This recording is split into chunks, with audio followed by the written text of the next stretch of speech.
Okay.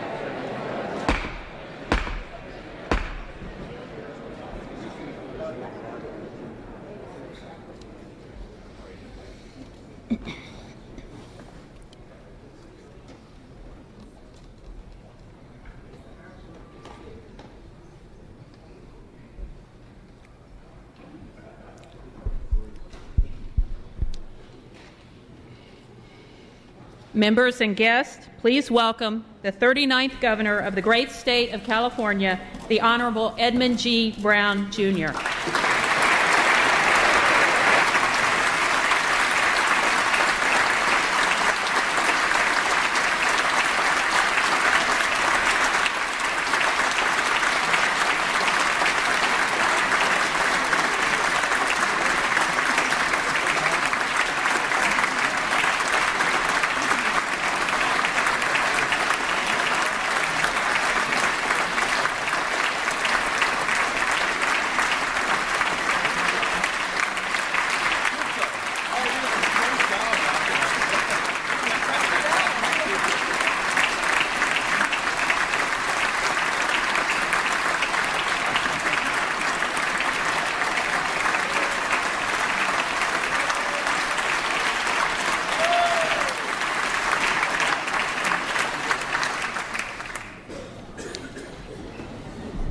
We have a number of honored guests with us today.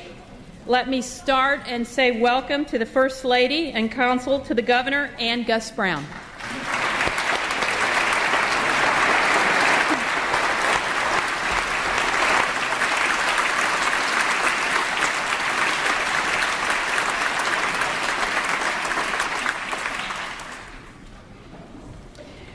We have the constitutional officers of the state of California, our Lieutenant Governor, the Honorable Gavin Newsom.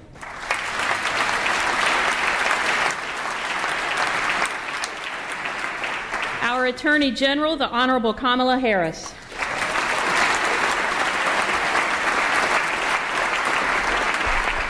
Our Secretary of State, the Honorable Alex Padilla.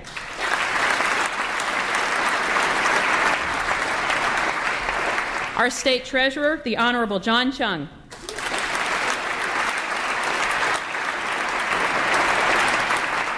Our State Controller, the Honorable Betty Yee.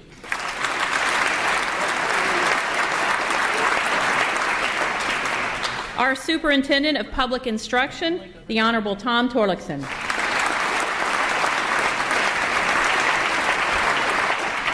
Our Insurance Commissioner, the Honorable Dave Jones. From the Board of Equalization, we have the Chairman of the Board from District 3, the Honorable Jerome Horton.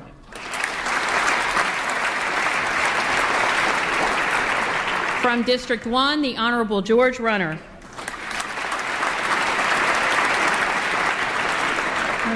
From District 2, the Honorable Fiona Ma.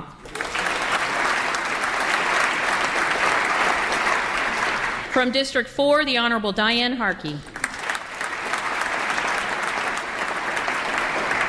We have the California Supreme Court Justices, and leading the way, our Chief Justice of California, the Honorable Tani Kantil Sakauwe.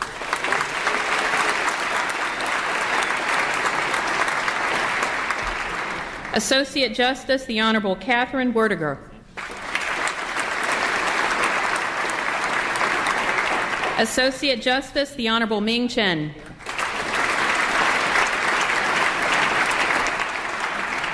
Associate Justice, the Honorable Mariano Florentino Cuellar.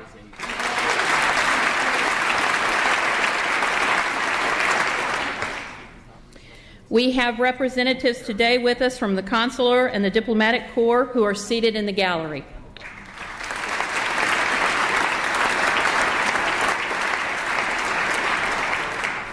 We have members here today from the League of California Cities. You can clap.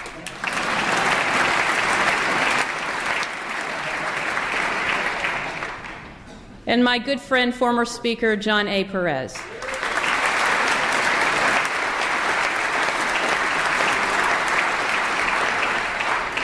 So welcome to all of our distinguished public officials, special guests who've joined with us in the chamber today. And it is my honor and privilege to make two introductions. First, before I turn it over to my partner in the Senate, let me just say, Governor Brown, since this is my last State of the State as Speaker, it's been an honor and a privilege to work with you these last 2 years, to accomplish a rainy day fund, a reserve, to turn our fiscal responsibility around in our state, but also to create incredibly important programs like the Earned Income Tax Credit to help hardworking Californians. And certainly your leadership and vision I have really enjoyed. Thank you.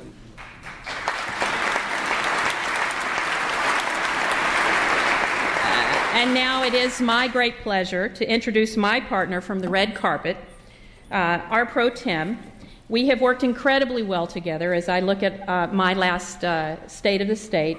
I want to thank you for the partnership. I want to thank you for the work that we have done in this last budget. I want to thank you for helping get together the film tax credit, incredible programs, child care, educational funding, higher education, K through 12. It's really been an honor to work with you.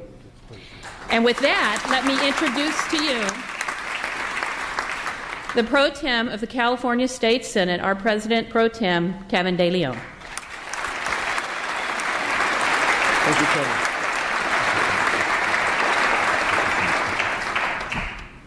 Thank you so very much, Madam Speaker. I also want to thank you very much for your very strong leadership as Speaker of the California State Assembly, for the partnership that we forged together to help improve the human condition for all individuals. Let's give it up for Madam Speaker Toni Atkins.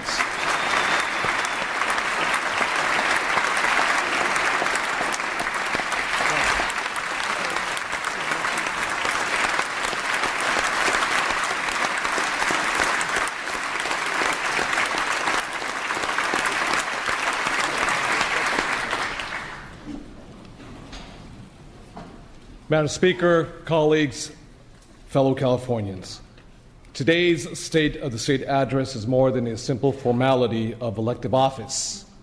Today's occasion is also a tribute to the social contract that binds us, at once a celebration of our progress and also a sober acknowledgement of the fierce urgency of now.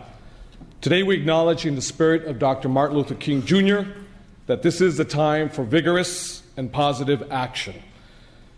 Unlike here in our great state of California, across this nation, our political discourse has been soured by a toxic brew of demagoguery, divisiveness, and yes, bigotry. But, and let me underscore but last year in this seat of government, Californians of every race, religion, gender, and identity, united in common purpose. And by any objective measure, it was a year of remarkable accomplishment across each branch of government. Together, the California State Assembly, the Senate, with the incredible governor of the state of California, Governor Jerry Brown, we rose to address both the lingering inequities of bygone eras, such as the gender wage gap, and the novel challenges placed by ever-evolving technologies. And together, we removed partially persistent barriers to opportunity and threats to the well-being of future generations. And we have proven that as Americans, can be incomparably diverse without being divergent. After all, California is a state of 40 million singular histories. But as Dr. King said, we are all tied in a single garment of destiny. Our growing family is not free from dysfunction, and we still harbor our own divisions as well as inequities. While for many these are indeed the best of times, to many of our brothers and sisters throughout the state of California, these are still very difficult times. To many who are still disenfranchised or at risk of still being left behind. And to truly reckon with our flaws, will require tireless innovation, relentless optimism, and continued partnership and bipartisanship. That's why, as the head of the Senate, I look forward always to working with my partner, Madam Speaker Tony Atkins, with the incoming Speaker-elect, Mr. Anthony Rendon, and with his incredible Governor, Jerry Brown, who is the best governor in the United States of America.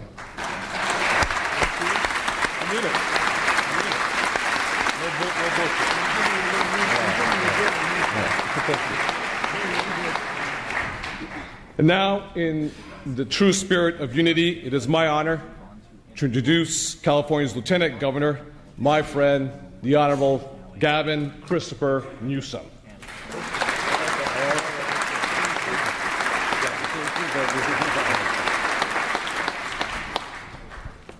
Thank you, all of you, Madam Speaker. Thank you, Pro Tem de Leon. Thank you. I thought I'd pick up a little bit on what Kevin was just saying, the spirit of what he's saying. You know, it's interesting. We're living in a world. I was reminded yesterday, picking up the paper, watching TV, the news in Pakistan. The week before, it was going on in Indonesia, what was happening in Turkey. Every single day, nations and people literally being torn apart because of racial and religious and ethnic controversies that are fueling fanaticism and fueling terror.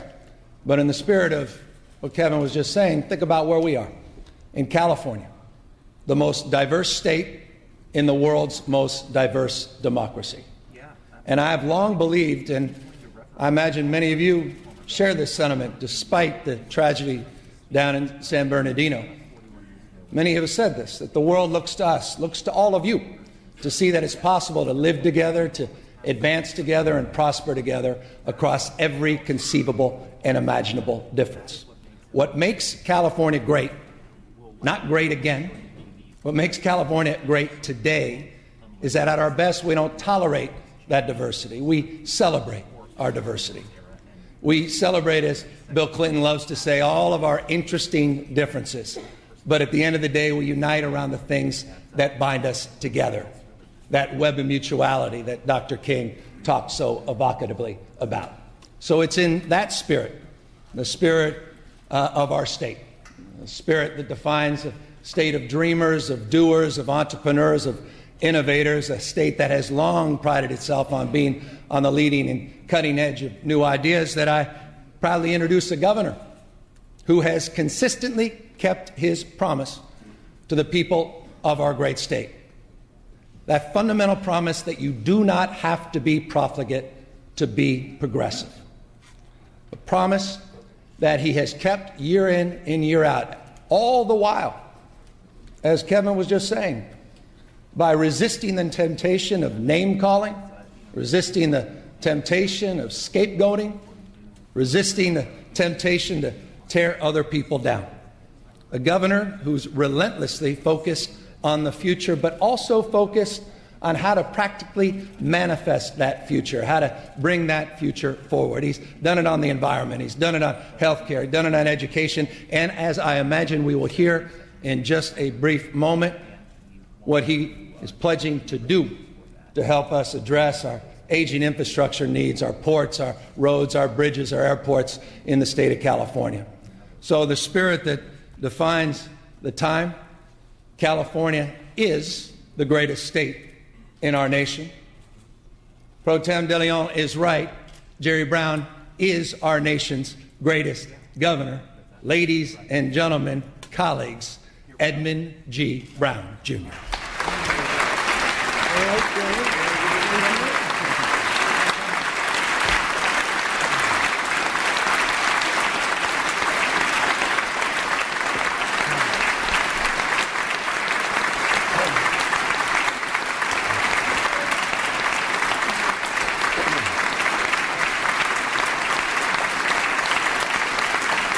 Thank you.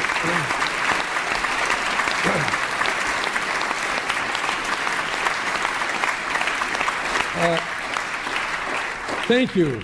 Friends and fellow citizens, it was 41 years ago that I first spoke in this chamber. At that time, my father was rather surprised to see me make it to the governorship at such a young age. Now I'm kind of surprised that I'm still here, and three more years to go. That is, unless I take my surplus campaign funds and put a ballot initiative on the November ballot to allow fourth-term governors to seek a final fifth term.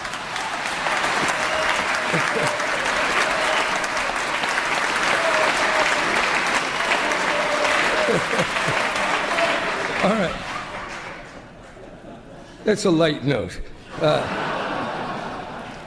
Back then, California was amazingly dynamic, and it still is. We who live here love and know this land as a unique place, which draws people from every part of the world because of the tolerance, the creativity, and the sheer openness. There's much to be thankful for. And yet, we live today in a world that's profoundly uncertain. What happens far away can touch us very directly. A slowdown in China, or turmoil in Iraq or Syria, or virtually anywhere, can send the stock market reeling and put California jobs and state revenues in jeopardy. And the battles far away sometimes comes right here to our soil, as the unprovoked and brutal attack in San Bernardino so clearly showed us. What occurs daily in so many parts of the world could occur here. That's why we have to be prepared and vigilant. I wish it weren't the case, but it is. Here at the state capitol, we often think we have more control over things than we actually do. But the truth is that global events, markets, and policies set the pace and shape the world we live in. The challenge is to solve today's problems without making those of tomorrow even worse. We face a future that is partly determined and yet in many ways unknown. Our job is to clearly face the facts we do know and prepare for the many unknowns as best we can. In that spirit, you're not going to hear me talk about new programs today. Rather, I'm going to focus on how we pay for the commitments we already have. The budget. Let's start with the budget. What we do know is that since the Second World War, we've experienced 10 recessions, none of them expected or accurately predicted. Economists are unable to pinpoint when a recession will begin or how long it'll last. Historically, California's budgets have been built around forecasts that assume uninterrupted growth. Just looking at the last two recessions, we noticed that ongoing state spending actually accelerated right into the downturn. That's why if you add up the deficits and surpluses between the year 2000 and 2016, you find that total deficits were 7 times as large as the surpluses, resulting in painful and unplanned for cuts. Schools, childcare, courts, social services, and other vital state programs were deeply affected. So too were our universities, which had to reduce classes and double tuition. I don't want to make those mistakes again. According to the economists at the Department of Finance, the next recession, even if it were only of average intensity, would cut our revenues by $55 billion over 3 years. That's why it's imperative to build up the rainy day fund, which was just recently approved by the voters, and invest our temporary surpluses in badly needed infrastructure or in other ways that will not lock in future spending. We must also be realistic about our current tax system. California has a very progressive but volatile income tax that provides 70% of general fund revenues. If we're to minimize the zigzag of spend, cut, spend that this tax system inevitably produces, we must build a very large reserve. We also know that inequality has risen sharply in recent decades. We've seen the disappearance of many middle-class jobs and the growing share of income taken by the top 1%, and even more so by the top 0.1%. In fact, the proportion of income earned by the 1% almost tripled. This contrasts sharply with a virtual stagnation in the wages of so many ordinary Americans. And CEO pay has risen from 22 times the average worker pay to 350 times. Such inequality is reinforced by national regulatory and tax policies and driven by globalization and the relentless influx of cheaper goods and outsourcing of higher-paying jobs. Technological change also plays its part through sophisticated software, robotics, and global communication. Of course, this creates jobs, keeps inflation low, and makes available phenomenal amounts of information and undreamed of conveniences. But it also makes for higher pay at the top and a huge number of low-paying service jobs below. In the face of this growing inequality, California has not been passive. We've enacted or expanded many programs to counteract these powerful trends. We raised the minimum wage. We now have the first income tax credit. We strengthened our already strong prevailing wage laws. We made sure that 6.5 million workers will be paid for sick leave. And with respect to helping low-income students, we provide over $2 billion in Cal Grants, and we pay the enrollment fees for 65% of community college students.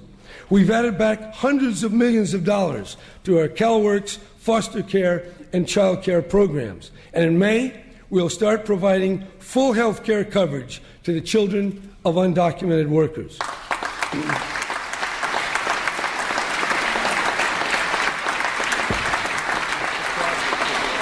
Most importantly, and this is truly monumental, we've wholeheartedly embraced the Affordable Care Act. As a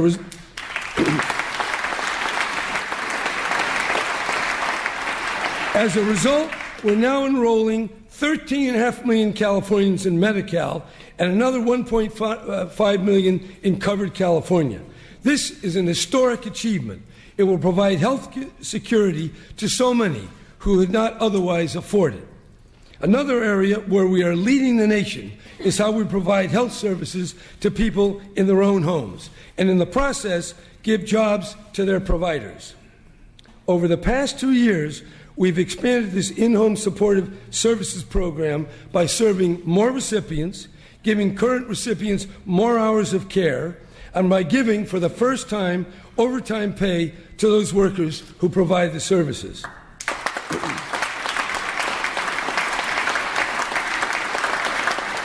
While the benefits of these programs are enormous, so too are the costs, both now and into the future.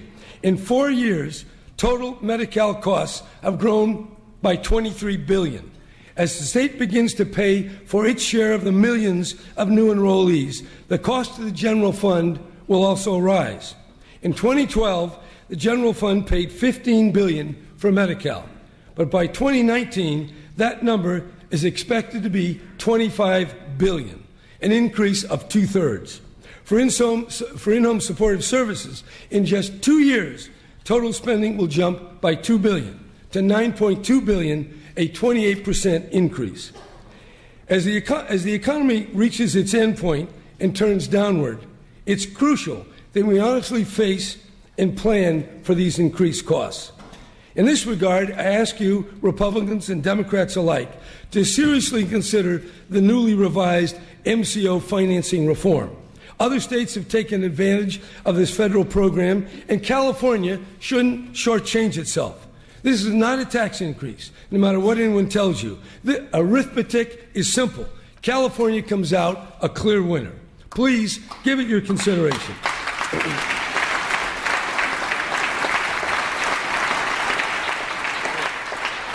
Do I detect a few Republicans shaking hands there? I hope so. Anyway, applauding. With respect to education, the strong economic recovery and the passage of Proposition 30 has allowed us to increase spending on public schools and community college from a low point of $47.3 billion in 2011 to $71.6 billion this budget year. That's a 51% increase in overall spending, with significant sums allocated under the local control formula to provide for the unique challenges that face low-income students, English learners, and those in foster care. This pattern of educational spending reverses the historic practice of assuming that all students encounter similar circumstances. They do not. The local control formula, now in its 4th year, recognizes this fact with extra funding to enable educators to overcome the barriers that confront non-English speaking families and those with low and very modest incomes. I'm proud of how California has led the country and the way it is returning control to local school districts. For the last two decades, there's been a national movement to micromanage teachers from afar through increasingly minute and prescriptive state and federal regulations. California successfully fought that movement and has now changed its overly intrusive, test-heavy state control to a true system of local accountability.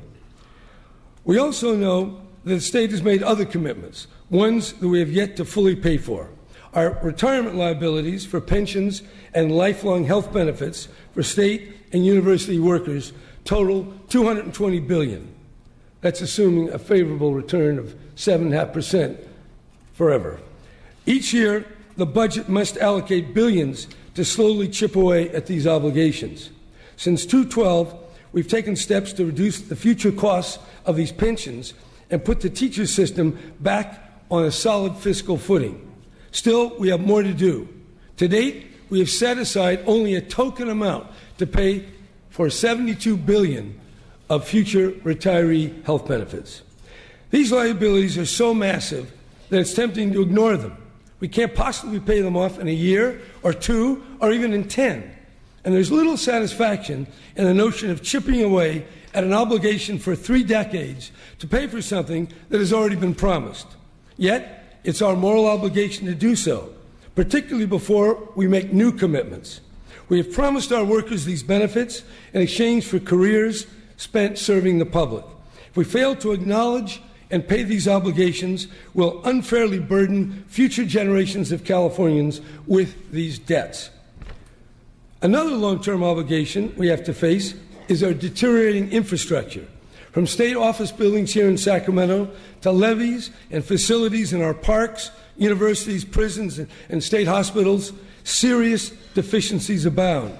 In this year's budget, I'm proposing that we use $2 billion of our temporary surplus on one-time investments to repair and replace aging structures. Neglecting what we have built over many years and letting it further deteriorate makes no sense and will just pile up costs in the long run. But that's not all. Our overall state deferred maintenance is staggering, estimated to total $77 billion. Most of that is in our roads, highways, and bridges. Here's our challenge. We have no choice but to maintain our transportation infrastructure. Yet doing so without an expanded and permanent revenue source is impossible. That means at some point, sooner rather than later, we have to bite the bullet and enact new fees and taxes for this purpose. Ideology and politics stand in the way, but one way or another, the roads must be fixed.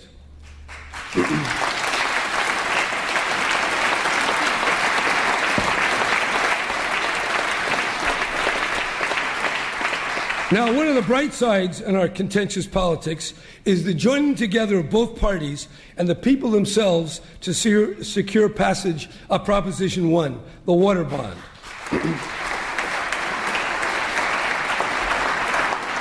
That, together with our California Water Action Plan, establishes a solid program to deal with the drought and the longer-term challenge of using our water wisely. Our goal must be to preserve California's natural beauty and ensure a vibrant economy on our farms, in our cities, and for all the people who live here. There's no magic bullet, but a series of actions must be taken. We have to recharge our aquifers, manage the groundwater, recycle, capture stormwater, build storage and reliable conveyance, improve efficiency everywhere, invest in new technologies, including desalination, and all the while recognize that there are some limits. Achieving balance between all the conflicting interests is not easy, but I pledge to you that I'll listen and work patiently to achieve results that stand the test of time.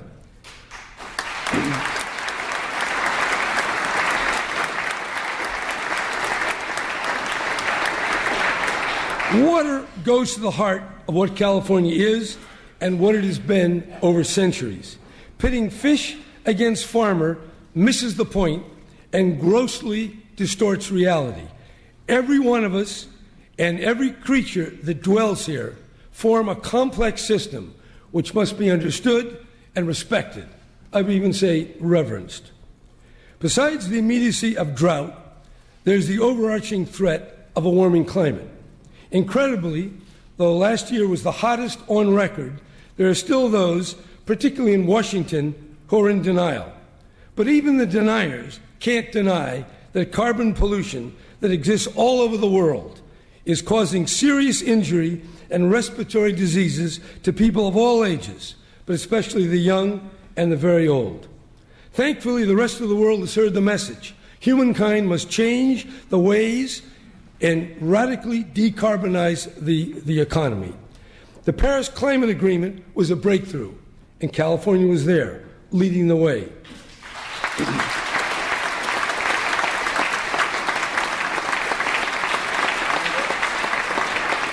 Over 100 states, provinces, and regions have now signed on to our Under 2 MOU. The goal is to bring per capita greenhouse gases down to 2 tons per person. That will take decades and vast innovation. But with Senate Bill 350, we're on our way.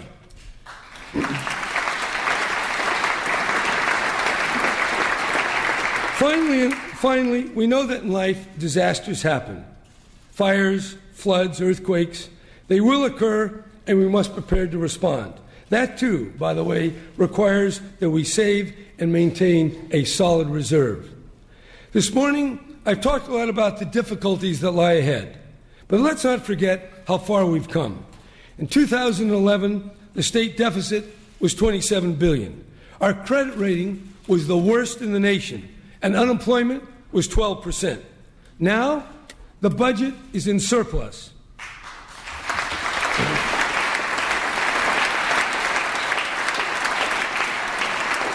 Standard & Poor's has raised our credit rating 3 times.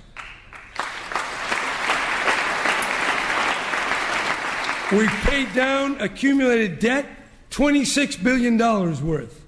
We've created, you should applaud it because there might not be too much coming after this. We created a solid rainy day fund to offset the next economic downturn.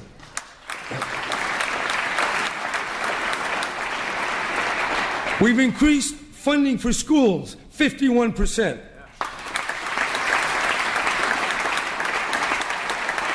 We're covering under Medi-Cal 13.5 million people, a 74% increase. We enacted for the first time an earned income tax credit. We raised our minimum wage to $10 an hour, and that's 80% higher than the federal minimum. 2 million new jobs have been created, and unemployment has dropped in half.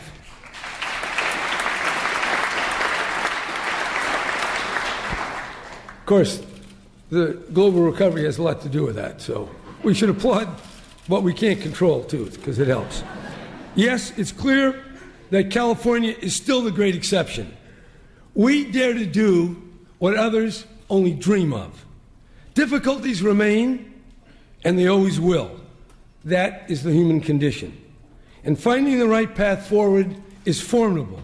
But find it we will, as we have in the past, and as we will again, with courage and confidence. Thank you.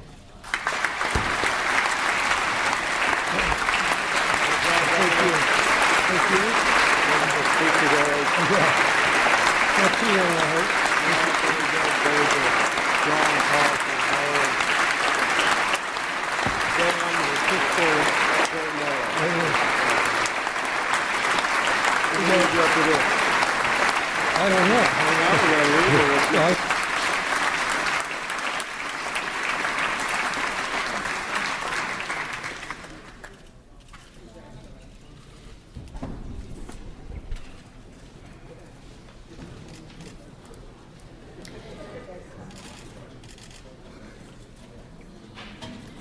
Governor, thank you for addressing us in the chamber today.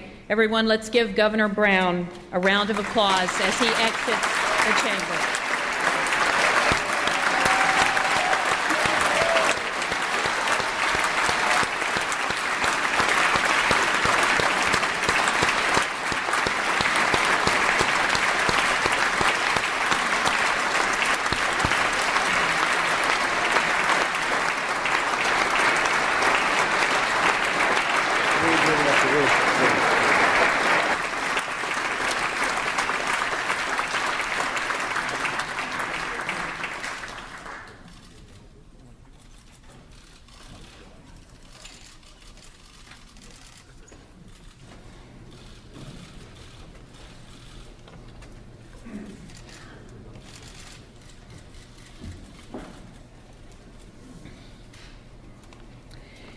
Without objection, the Governor's State of the State address shall be printed in the Journal as a separate appendix. We will adjourn the joint convention sine die. We're back in regular session. Tomorrow, Friday, January 22nd, is the last day for any committee to hear and report to the floor bills introduced in their House. It is also the last day to submit requests to the Legislative Council. The session schedule is as follows. Monday, January 25th, floor session at 12 noon. Today, members, appropriations meeting 30 minutes after adjournment in room 4202. All other items remaining will be passed and retained. All motions shall be continued. Seeing and hearing no further business, I'm ready to entertain a motion to adjourn. Mr. Holden moves, Ms. Waldron seconds, that the House stands adjourned until Monday 25th at 12 p.m. Quorum call is lifted.